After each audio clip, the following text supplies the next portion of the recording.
Hi, ఈ వీడియోలో కోడిగుడ్డు పులుసు ఎలా చేయాలో చూద్దాము.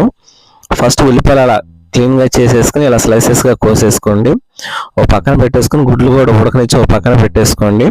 పచ్చిమిరకాయలు అల్లం వెల్లుల్లి పేస్ట్ పెట్టేసుకుని బాండిల్ పొయ్యి మీద పెట్టి నూనె పోసేసేసి తాలింపు దినుసులు పచ్చిమిరకాయలు ఉల్లిపాయలు దీనిలోనే అల్లం వెల్లుల్లి పేస్ట్ పసుపు అన్నీ వేసేసేసి చక్కగా మగ్గనివ్వండి. మగ్గిన తర్వాత టమాటాలు కూడా 4 కాయలు తీసుకుని అలా ముక్కలుగా కోసేసేసుకుని అది కూడా మగ్గనిచ్చిన తర్వాత కొంచెం కారం వేసేసేసి ఇంకా కొంచెంసేపు మగ్గనిచ్చిన తర్వాత ఒక నిమ్మకాయ అంత చింతపండు కలిపి పెట్టేసేసుకుని నానిన తర్వాత దాన్ని పులుసుగా చేసేసేసి పోసేసుకుని ఒక 1/2 గ్లాసు నీళ్లు దానిలో పోసేసుకుని సరిపడా ఉడకబెట్టిన గుడ్లను కూడా ఘాటు పెట్టేసేసి అలా వేసేసి ఉడకనివ్వండి.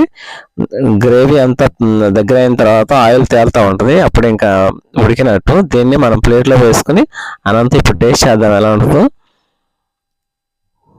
చాలా బాగుంది ఫ్రెండ్స్. Thank you.